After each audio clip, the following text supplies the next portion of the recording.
बाबा देवादिदेव महादेव से कह दिया, भगवान शंकर से कहा, बाबा आप और इसको लेने के लिए आए, आप आए हो इसको लेने के लिए? ये कौन? ये वो ब्राह्मणी जिसने एक बछड़े का मांस खाया था, ये वो ब्राह्मणी जिसने बछड़े को मारा था, ये वो ब्राह्मणी जिसने अपने शरीर का भाव नहीं देखा, अहम में डूबी रही, और आप इसे लेने आए? देवादिदेव महादेव ने कहा, इसने 2 बार मुख से शिव कहा था, मनुष्य की देह मिल गई थी, मनुष्य की देह मिलकर ये शंकर के दरवाजे पहुंच गई। शिवरात्रि का दिन था, भूल से भी अगर कोई शिवरात्रि के दिन देवादिदेव महादेव पर लोटा भर जल चढ़ा देता है, भूलवश भी बेलपत्र चढ़ा देता है, आपको नहीं स्मरण आवे, हम इसलिए कहते हैं रोज शिव मंदिर जाओ। आपको नहीं मालूम कि आज सोमवार की अष्टमी है, आपको नहीं मालूम कि आज शिवरात्रि है, आपको नहीं मालूम कि आज प्रदोष है, आपको कुछ नहीं मालूम कि आज कौन सी तिथि है। भगवान को जो प्रिय तिथि है उसी दिन तुम भगवान के मंदिर पहुंच गए, देवालय शिवालय पहुंच गए, शंकर की आराधना में डूब गए। बाबा देवादिदेव महादेव ने साध लिया तुमको। तुम्हें नहीं मालूम कि तुमने कौन से दिन बाबा को ऊपर जल चढ़ाया, तुम्हें नहीं मालूम कि तुमने बाबा को कौन से दिन भजन करा, बस वो फल तुम्हें प्राप्त हो गया, वो फल तुम्हें मिल गया।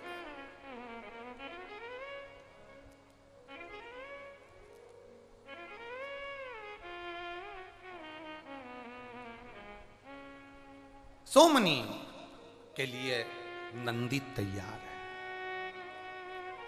सोमनी के प्राण जो छूटे देवादिदेव महादेव के, नंदी का स्पर्श कर रही है सोमनी, और स्पर्श कर कर नंदी का देवादिदेव महादेव की ओर देखकर सोमनी कह रही है, मेरे जैसा पाप बहुत मैंने जो करा, ऐसा पाप दुनिया में कोई नहीं करा होगा। भोलेनाथ आप मुझे लेने के लिए आए, मेरे जैसे पापी जीव को, मेरे जैसे पाप करने वाले जीव को आप लेने आए हो?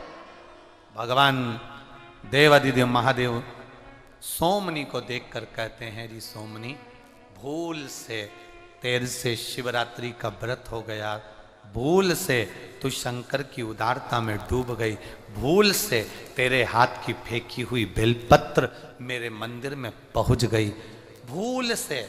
और आपसे भी कहेंगे, अगर आप हकीकत में एक बेलपत्री का पौधा नहीं लगा सकते तो भूल से कभी एक बेलपत्री का पौधा कहीं पर भी लगा देना। कभी कोई वहां से निकल कर जाएगा, बेलपत्री तोड़कर अगर भूल से शंकर जी पे चढ़ा देगा तो तेरी 71 पीढ़ी तो देवधाम में आनंद से विराजमान हो जाएगी। भूलवश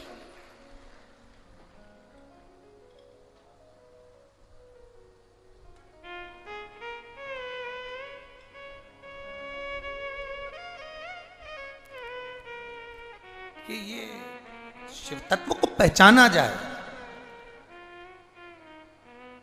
इसरो द्वारा, इसरो के वैज्ञानिकों द्वारा चंद्रयान 3 को चंद्रमा पर भेजा गया, दक्षिण सतह पर। उस इसरो के वैज्ञानिकों के जो सचिव हैं उनसे पूछा गया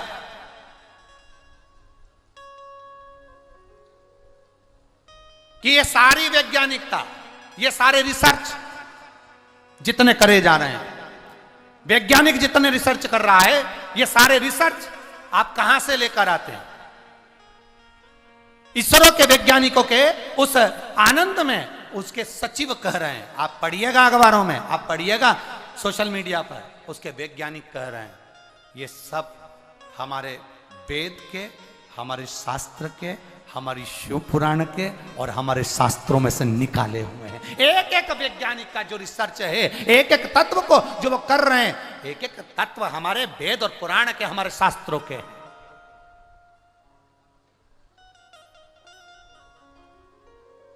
कैसे नकार दे दुनिया। लोग कहते हैं सीहोर वाला महाराज तो बस टोटका बता देता है, टोटके का महाराज है। तो तुम जो समझो, तुम जो समझो, हम टोटका वाला समझो चाहे फोकटा वाला समझो, तुम्हारी मर्जी हो वो समझो, पर इतना जरूर करना कि ये टोटके वाला महाराज अगर टोटका भी बता दे तो कर तो लो, कर लोगे तो तुम्हें इतर जाओगे। बहुत है उतना, मंदिर तक तो जाओगे ना, शिवालय तक तो जाओगे ना।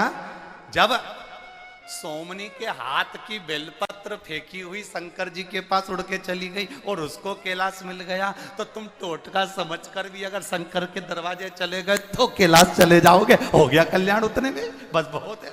करना क्या है उसके, तुम जाओ तो उसकी चौखट पर पहुंचो, तो उसके दरवाजे तक जाओ तो।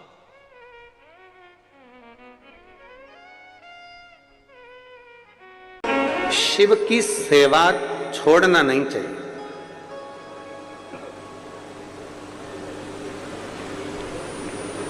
बन सके तो अच्छे से करो। किसी के कहने पर हमने भगवान शंकर की सेवा को छोड़ दिया,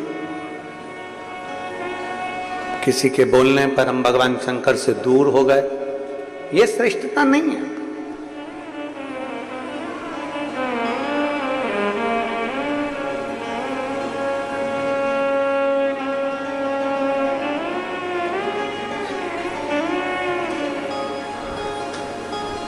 साड़ी खरीदने के लिए दुकान पर जाते हो आप लोग?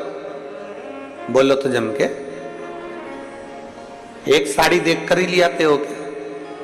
कितनी साड़ियां देखते हो? कम से कम 5, 7, 10 साड़ी तो देखते हो। और मेरे जीजा उन भी कपड़े खरीदने जाते हैं तो 10 तरह का जीन्स देखते हैं, टी शर्ट देखते हैं, कपड़ा देखते हैं कि भाई ये जो अच्छा लगेगा वही तो लेंगे। बच्चों के लिए कपड़े खरीदने जाते हैं तो 10 तरह का कपड़ा देखते हैं, जो अच्छा लगता है वही तो लेते हैं। अब जरा विचार करिएगा,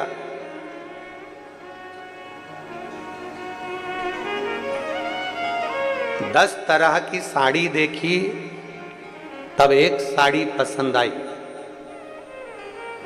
बोलो बोलो जम के बोलो जरा, ठीक है। 10 सेल्फी ली,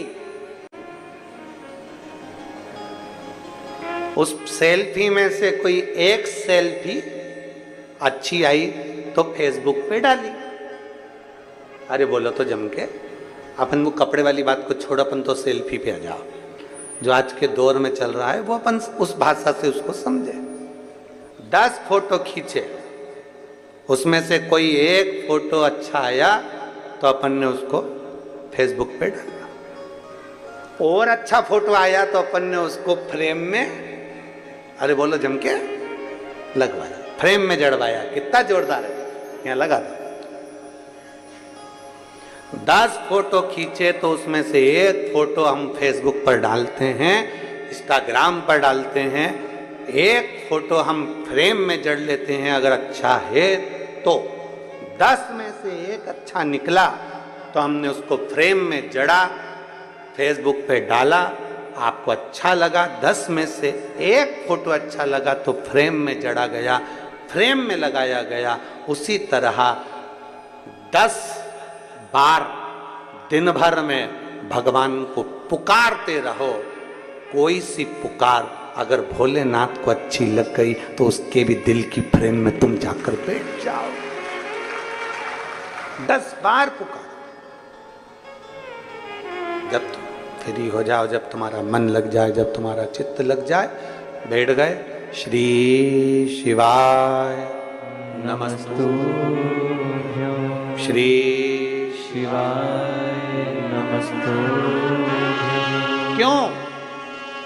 कई लोग प्रश्न करते हैं, गुरुजी आप कथा करते हो, कथा के बीच में श्री शिवाय नमस्तुभ्यम बुलवाते हो, ये बार बार कथा के बीच में क्यों बुलवाना? क्योंकि आप 10 बार पुकारोगे, आप 25 बार पुकारोगे, आपकी पुकार में से एक पुकार मेरे शंकर को प्रिय लग जाएगी, मेरे शंकर को पसंद आ जाएगी।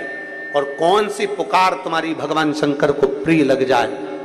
आपका कौन सा फोटो अच्छा आ जाए तो आप उसे फ्रेम में जड़ लेते हो, और भगवान शंकर को कौन सी पुकार अच्छी लग जाए तो भगवान शंकर अपने दिल में जड़ लेते हैं उस फोटो, उस पुकार। आप पुकारते रहो, आप उसको बुलाते रहो, आप उससे विनती करते रहो, आप उससे निवेदन करते रहो, आप उससे कहते रहो, वो आता है। जब फ्री मिल जाओ, जब समय मिल जाए तब उसे पुकारो।